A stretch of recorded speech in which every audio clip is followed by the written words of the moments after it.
Hello class 12th, welcome to my channel learn with basic. Class 12th, आज मैं आप लोगों के सामने तुलसीदास जी का कवितावली लेकर आई हूँ जो आपके सेकेंड टर्म में आने वाला है। और इसके भाव को अगर आप समझ जाते हो तो इससे जो क्वेश्चन आपके सब्जेक्टिव आएंगे वो आपके लिए आसान हो जाएंगे, यानी आप उसके बारे में बहुत बेहतर तरीके से लिख पाओगे। और जो बड़े आंसर लिखने का जो प्रारूप आपका सीबीएसई बोर्ड द्वारा जारी हुआ है, तो कहीं ना कहीं आपके लिए इसके अर्थ को समझना बहुत ज़रूरी है।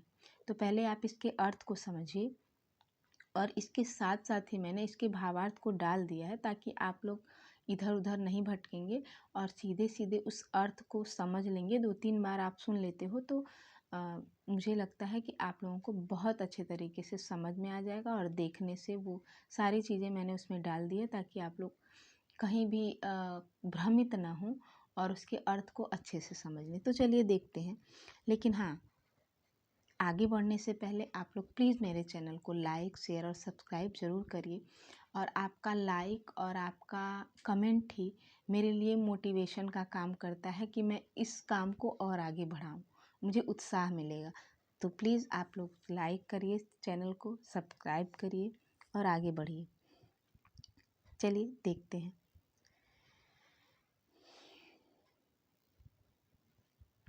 देखिए, यहाँ पे जो तुलसीदास जी की कवितावली है, वो जब जहांगीर का शासन था तो समाज में जितने भी व्याधियाँ थी, जितने भी कष्ट थे, वो तुलसीदास जी ने यहाँ वर्णित किया है। यानी उन्होंने उस समय की दुर्दशा का वर्णन किया है जब बहुत ज़्यादा आर्थिक स्थिति कमज़ोर थी समाज की। तो वहाँ पे देखिए तुलसीदास जी ने उस समय का वर्णन किया है। देखिए क्या बताया है।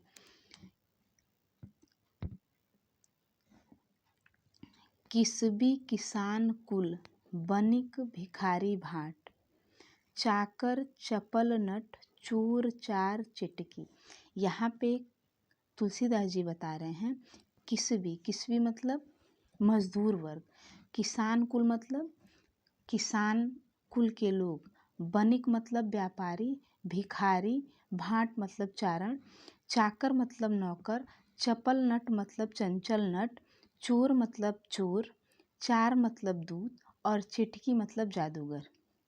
यानी तुलसीदास जी बोल रहे हैं कि ये सारे लोग, किसान, मजदूर, भिखारी, व्यापारी, चारण, नौकर, चंचल नट, चोर, दूत और जादूगर, पेट को पढ़त गुण, गढ़त चढ़त गिरी।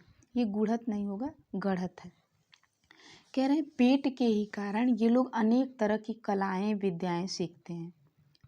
और कुछ लोग तो पेट को ही भरने के कारण चढ़त गिर पर्वतों पे चढ़ते हैं और अटत गहन गन और घने जंगलों में दिन भर घूमते रहते हैं। अहन अकेठ की शिकार के लिए, यानी शिकार खोजने के लिए दिन भर जंगलों में घूमते रहते हैं और ऊंचे ऊंचे पर्वतों तक पे चढ़ जाते हैं। फिर कहते हैं कि ऊंचे नीचे कर्म धर्म अधर्म कर। वो लोग ऊंचे नीचे यानी नीचे ऊंचे नीचे छोटे बड़े कर्म करते हैं, धर्म और अधर्म करते हैं। धर्म मतलब धर्म और अधर्म करके पेट को ही पचित नहीं है यहाँ पे, बेचत बेटा बेटकी। यानी वो कह रहे हैं तुलसीदास जी, पेट ही के कारण वो तो लोग कभी कभी अपने बेटा और बेटी तक को बेच डालते हैं। मतलब इतना हाहाकार मचा हुआ है उस समय कि किसी को अपने खाने के लिए कोई व्यवस्था नहीं। यानी सभी लोग, ये सारे वर्ग पूरी तरह से एकदम वहाँ पे त्रस्त हैं, यानी पेट भरने का ही कोई उपाय नहीं दिख रहा है। तो तुलसीदास जी कह रहे हैं कि सारे लोग इस पेट के ही कारण इन सारे कामों में लिप्त हैं और उसके बाद वो इतना नीचे गिर जाते हैं, इतना धर्म और अधर्म यानी अच्छे और बुरे कर्म करने लगते हैं और पेट के ही कारण बेटा और बेटी तक को बेच देते हैं। इतनी भयंकर अग्नि को तो तुलसी बुझाई एक, राम घनश्याम ही। तुलसीदास जी कहते हैं कि राम रूपी बादल, घनश्याम ही तो मतलब राम रूपी बादल ही इतनी बड़ी आग को बुझा सकता है। आग बड़ी वागते, बड़ी है आग पेट की। ये जो आग है ये तो समुद्र की अग्नि से भी बड़ी है। और इस भूख की यानी पेट की आग को तो श्री राम के द्वारा निर्मल धारा, उनके द्वारा बरसाई हुई निर्मल धारा ही इस आग को बुझा सकती है। अब देखिए इसके जो आपने इसके अर्थ को मैंने आप तक पहुंचाने का प्रयास किया है वो देख लीजिए थोड़ा सा। इसका अर्थ है, तुलसीदास जी कहते हैं कि इस संसार में मजदूर वर्ग, किसान वर्ग, व्यापारी, भिखारी, चारण, चंचल नट, चोर, दूत, बाजीगर आदि पेट के भरने के लिए ही काम करते हैं। कोई पढ़ता है तो कोई अनेक तरह की कलाएं सीखता है। अर्थात कोई पर्वत पर चढ़ता है तो कोई दिन भर गहन जंगल में शिकार की खोज में भटकता है।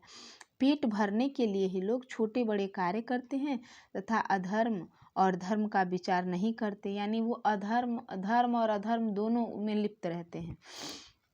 पेट के लिए ही वे अपने बेटा बेटी तक को भी बेचने को विवश हैं। तुलसी कहते हैं कि अब ऐसी आग भगवान रूपी बादल से ही बुझ सकती है, क्योंकि पेट की आग तो समुद्र की आग से भी भयंकर है। ठीक है, तो इसको आप 2-3 बार अगर रिवाइज कर लेते हो, 2-3 बार ऐसे ही सुन भी लेते हो, तो आपको इससे जो सब्जेक्टिव क्वेश्चन आएंगे वो आप बहुत आसानी से कर पाओगे। चलिए आगे वाला देखते हैं, आगे का क्या है। देखिए यहाँ खेते नहीं है, खेती है, इसको खेती कर लीजिएगा। इसमें थोड़ा सा प्रिंटिंग मिस्टेक है, उसको थोड़ा समझिएगा आप लोग। खेती न किसान को, भिखारी को न भीख बली, बनिक को बनिज न चाकर को चाकरी।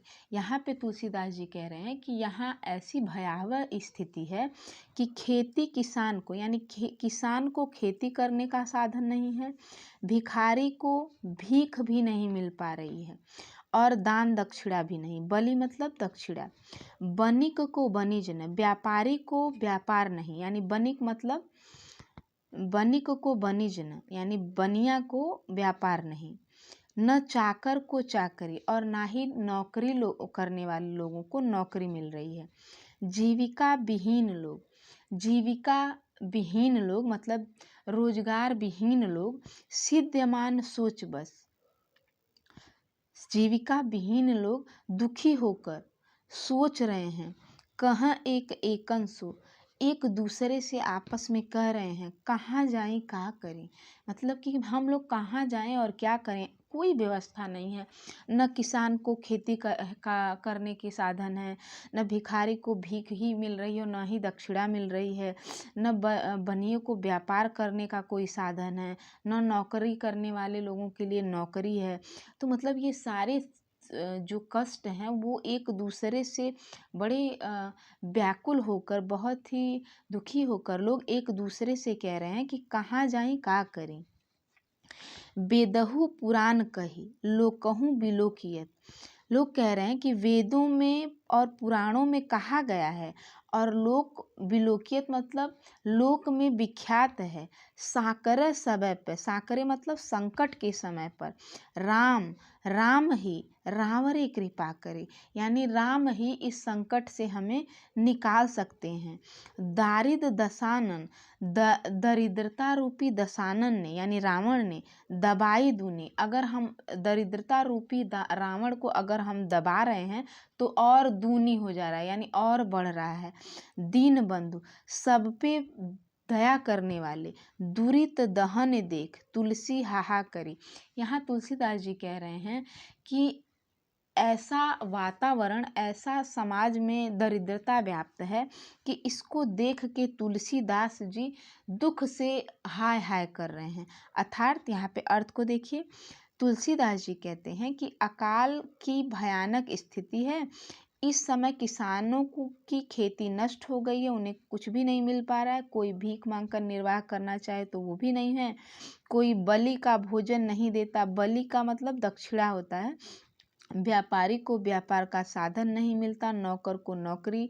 इस प्रकार चारों तरफ बेरोजगारी है। आजीविका के साधन न रहने से लोग दुखी हैं और चिंता में डूबे हैं। वे एक दूसरे से पूछते हैं कहाँ जाएं, क्या करें। वेदों पुराणों में ऐसा कहा गया है और लोक में देखा भी गया है कि जब जब भी संकट की उपस्थिति होती है तब तब राम ही सब पे कृपा करते हैं। हे दीनबंधु, इस समय दरिद्रता रूपी दावण ने समूचे संसार को त्रस्त कर रखा है। अर्थात सभी लोग गरीबी से पीड़ित हैं। आप तो पापों का नाश करने वाले हो। चारों तरफ हाय हाय मची हुई है, यानी तुलसीदास सहित सभी लोग हाय हाय कर रहे हैं। अब यहाँ पे आते हैं हम लोग तीसरे पार्ट में। यहाँ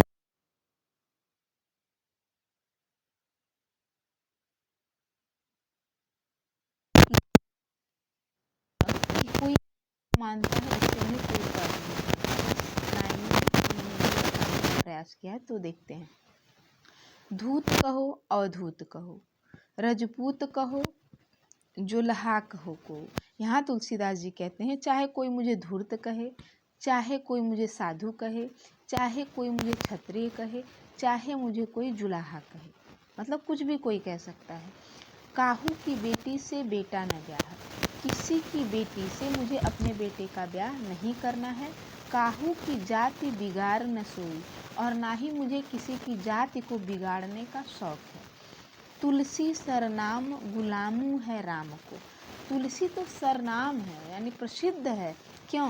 राम के का गुलाम होने, राम का दास होने के कारण। जाको रुचय सो कह कछु ओ, जिसको जो समझ में आए वो कहे। मांग के खैबो, कह रहे हैं कि मैं तो मांग के खाने वाला हूँ, मसीत को सोईबो, और मस्ती से सोने वाला हूँ।